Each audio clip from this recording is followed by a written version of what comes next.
पेशे से डॉक्टर है। उनकी पत्नी पायल हाउसवाइफ है। उनका एक ही बेटा है रक्ष। दोनों उसे बहुत प्यार करते हैं और उसकी हर ख्वाहिश पूरी करने की कोशिश करते हैं। रक्ष वैसे तो स्वभाव का बहुत ही अच्छा है, लेकिन जब उसकी बात नहीं मानी जाती तो वो बहुत जिद करता है और तब तक जिद करता है जब तक कि उसकी बात मान ना ली जाए। दिसंबर की सर्दियों की बात है। रक्ष का जन्मदिन था। देर रात तक चलने के बाद जन्मदिन की पार्टी खत्म हो गई थी। सभी गेस्ट अपने अपने घर जा चुके थे। जन्मदिन पर उसे कई सारे गिफ्ट्स मिले थे, लेकिन उसका मुंह फूला हुआ था। रक्ष बेटा, भला आज के दिन भी कोई गोलगप्पे की तरह मुंह फुलाकर बैठता है? ये देखो तो तुम्हारे लिए कितने सारे गिफ्ट्स आए हैं। मुझे नहीं देखना। एक बार देखो तो सोनम मौसी ने क्या दिया है। ये देखो, सागर मामा ने कितना प्यारा खिलौना दिया है। मैं क्या कोई छोटा बच्चा हूँ जो इनसे खेलूंगा? अच्छा चल, तुझे नहीं खेलना है तो मत खेल, लेकिन कुछ खा तो ले।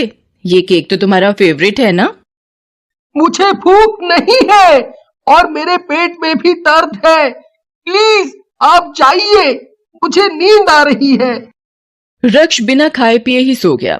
असल में रक्ष ने अपने पापा से बर्थडे गिफ्ट में किड्स बाइक मांगी थी, लेकिन राजीव वो नहीं ला पाए थे। रक्ष का सारा गुस्सा इसी बात पर था।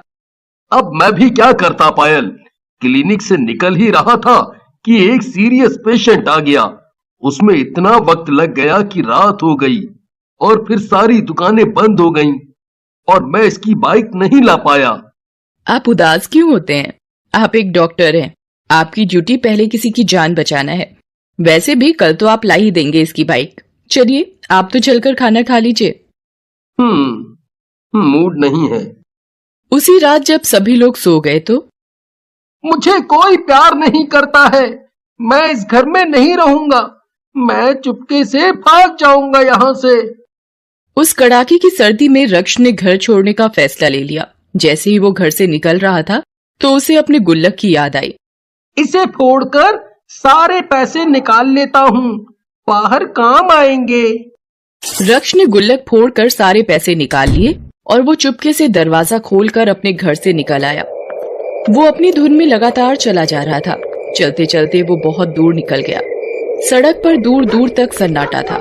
रह रह कर कुत्तों के भौंकने की आवाज आ रही थी। अचानक एक कुत्ता उसके पीछे भौंकते हुए पड़ गया। रक्ष आगे और वो कुत्ता ये कुत्ता कहाँ से पीछे पड़ गया? कहाँ भागूं मैं? कहाँ भागूं? कहीं ये मुझे काट ना ले। उसी समय रक्ष को रात के समय पहरा देने वाला पहरेदार दिखाई दिया। जागते रहो, जागते रहो। रक्ष भागते हुए पहरेदार के पीछे छिप गया। कुत्ता अब भी भौंक रहा था। तब पहरेदार ने डंडे का डर दिखाकर कुत्ते को भगा दिया। रक्ष अब भी डरा हुआ था। तुम कौन हो? तुम्हारा घर कहाँ है? इतनी रात को यहाँ क्या कर रहे हो? रक्ष ने पहरेदार की बात का कोई जवाब नहीं दिया और वहाँ से भाग गया। पहरेदार की भी समझ में कुछ नहीं आया कि आखिर वो भागा क्यों। भागते भागते रक्ष बहुत दूर निकल गया। अब तो उसे जोरों की भूख लग रही थी। मुझे तो जोरों की भूख लग रही है। घर में गुस्से के कारण कुछ नहीं खाया, लेकिन अब तो भूख से चक्कर आ रहे हैं। उसने इधर उधर देखा, लेकिन सारी की सारी दुकानें बंद थी। वैसे भी ठंड के समय में उसके शहर में बाजार जल्दी ही बंद हो जाता था। क्या करूं मैं? एक भी दुकान खुली नहीं है। घर से कुछ खाने को भी ले लेता तो अच्छा रहता। मेरा फेवरेट केक तो रखा था मम्मी ने फ्रिज में। वो ये सोच ही रहा था कि उसकी नजर कुछ दूरी पर रखे कूड़े के ढेर पर गई, जहाँ एक लड़का कूड़े के ढेर में से बिन कर कुछ खा रहा था। उसके कपड़े फटे चिटे थे और वो ठंड से कांप रहा था। रक्ष उसके पास गया। तुम कौन हो? वो लड़का उसे घूर कर देखता है, लेकिन कुछ बोलता नहीं है। क्या बात है, तुम कुछ बोलते क्यों नहीं? क्या तुम बोल नहीं सकते हो? नहीं नहीं, मैं तो बोल सकता हूँ। तुम्हारा नाम क्या है? नाम तो मेरा राजू है, लेकिन अब मुझे कोई इस नाम से नहीं पुकारता। कोई मुझे पागल कहता है, कोई मुझे ए छोकरे कहता है, कोई चोर कहता है और कोई लंगड़ा कहता है, क्योंकि मैं बिना बैसाखी के चल नहीं सकता ना।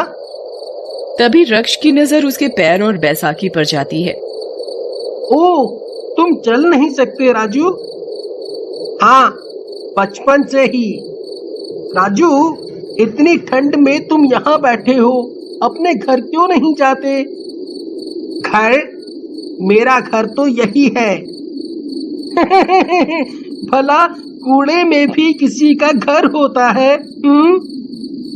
मेरा है ना, यही है मेरा घर। दूसरी ओर पायल और राजीव बिस्तर पर चले तो गए थे, लेकिन उन्हें नींद नहीं आ रही थी। वो बार बार करवट बदल रहे थे। पायल, तुम्हें भी नींद नहीं आ रही ना? अब बच्चा और पति दोनों भूखे पेट सोएंगे तो नींद कैसे आएगी? उधर रक्ष को अब भी विश्वास नहीं हो रहा था कि किसी का घर कूड़े के ढेर में भी हो सकता है। अच्छा चलो, मान लिया कि तुम्हारा घर यहाँ है, लेकिन तुम्हारे मम्मी पापा कहाँ हैं? वहाँ, वो वहाँ है। वहाँ कहाँ? वहाँ दूर, बहुत दूर, आसमान में। वो तारों में रहते हैं। तारों में? हाँ, लोग कहते हैं कि जो मर जाते हैं वो तारों में रहते हैं। ओहो, तुम्हारे मम्मी पापा भी नहीं है ना? लेकिन तारों में है, यहाँ नहीं है। तो फिर तुम्हारा ख्याल कौन रखता है? मैं खुद अपना ख्याल रखता हूँ। अच्छा तुम बताओ, तुम्हारा ख्याल कौन रखता है? मेरा ख्याल तो मम्मी पापा रखते हैं। मम्मी पापा बहुत अच्छे होते हैं क्या? वो बहुत प्यार करते हैं क्या? हाँ, बिल्कुल। अच्छा ये बताओ, तुम अपना बर्थडे कैसे मनाते हो? जब तुम्हें कोई चीज चाहिए होती है तो तुम जिद किससे करते हो? बर्थडे वो क्या होता है? मैं तो नहीं मनाता बर्थडे, और मैं जिद किससे करूंगा? धीरे धीरे रात और भी गहरा रही थी, सर्दी भी बढ़ती जा रही थी और रक्ष की भूख भी। लेकिन राजू को कूड़े से बिनकर खाता देखकर रक्ष बहुत उदास हो गया था। राजू, मैंने देखा तुम कूड़े से बीनकर कुछ खा रहे थे। क्या तुम्हें बहुत भूख लगी है? बहुत जोरों की भूख लगी है। आज तो सुबह से कुछ भी खाने को नहीं मिला। क्या तुम्हारे पास कुछ खाने को है? खाने को तो कुछ नहीं है, लेकिन मैं तुम्हें कुछ देता हूँ। रक्ष अपनी जेब से सारे पैसे निकालता है। ये लो पैसे, इन पैसों से तुम कुछ भी खरीद सकते हो। दोस्त, अब मैं चलता हूँ, मेरे मम्मी पापा परेशान हो रहे होंगे। ये कहकर रक्ष वहाँ से जाने लगता है तो राजू उसे पुकारते हुए कहता है, दोस्त, मैं इससे कुछ भी खरीद सकता हूँ। हाँ, तो तुम इन पैसों से मेरे लिए मम्मी पापा ले आओ ना। ये सुनकर रक्ष राजू को गले से लगा लेता है और उसे बताता है कि पैसों से मम्मी पापा नहीं मिलते। फिर वो अपने घर की ओर चल पड़ता है। राजू के पास कुछ भी नहीं है, इसके मम्मी पापा भी नहीं है, इसका कोई ख्याल रखने वाला नहीं है, इसे तो बर्थडे तक पता नहीं है, फिर भी ये किसी से कोई शिकायत नहीं करता। एक मैं हूँ जो अपनी मम्मी पापा को कितना तंग करता हूँ। पता नहीं मेरे बिना मम्मी पापा का क्या हाल हो रहा होगा। रक्ष का सोचना बिल्कुल सही था। आधी रात के बाद जब पायल और राजीव उसके कमरे में गए तो वो वहां नहीं था। उन्होंने पूरा घर छान मारा, लेकिन उसका कोई पता नहीं लगा। पायल का तो रोते रोते बुरा हाल था। रात को ही वो पुलिस स्टेशन गए और उसकी गुमशुदगी की रिपोर्ट लिखाई। उन्होंने खुद भी उसे बहुत खोजा और थक हार कर घर वापस लौट आए। रक्ष जैसे ही घर पहुंचा तो पायल ने दौड़कर उसे गले लगा लिया और रोते रोते बोली, बेटा तुम कहाँ चले गए थे? बेटा बेटा तुम कहाँ चले गए थे? देखो तो मैं और तुम्हारे पापा कितने परेशान हैं। मम्मी, मुझको माफ कर दो, मैं गुस्से में घर से भाग गया था। मम्मी, बाहर बहुत ठंड है, देखो ना, ठंड से मेरा सर बहुत दर्द कर रहा है। रुको बेटा, मैं भी बाम लगा देती हूँ। जब पायल रक्ष के सिर में बाम लगा रही थी तो उसका ध्यान राजू पर ही था।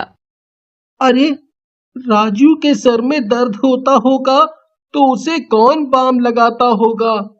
उस बेचारे के पास तो स्वेटर भी नहीं है। अगले दिन रक्ष अपने मम्मी पापा के पास गया और उनसे बोला, मम्मी पापा, मुझे आपसे कुछ कहना है। हमें पता है बेटा, तुम क्या कहना चाहते हो।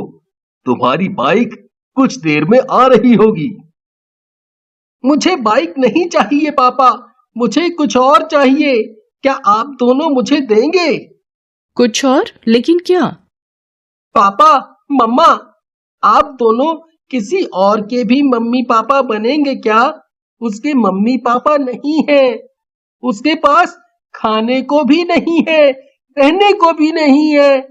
वो बेचारा ठंड में सड़क पर रहता है, कूड़े से बीन कर खाता है। प्लीज आप उसे घर ले आइए ना। फिर रक्ष ने रात की पूरी कहानी अपने मम्मी पापा को सुनाई। राजू की कहानी सुनकर उनका दिल भी रो पड़ा। वे उसी दिन राजू को अपने घर ले आए। राजू को पहली बार भरपेट और अच्छा खाना मिला। रक्ष ने कहा था कि राजू को बर्थडे का पता ही नहीं है, इसलिए उस दिन ही राजू का बर्थडे सबने धूमधाम से मनाया। वास्तव में आज ही तो राजू को नया जन्म मिला था। अब राजू उन्हीं के साथ रहता है, उनका दूसरा बेटा बनकर। रक्ष अब कोई जिद नहीं करता। उस रात उसे जीवन का बहुत बड़ा सबक जो मिल गया था। Thanks for watching. Please like and share and subscribe my YouTube channel for more videos.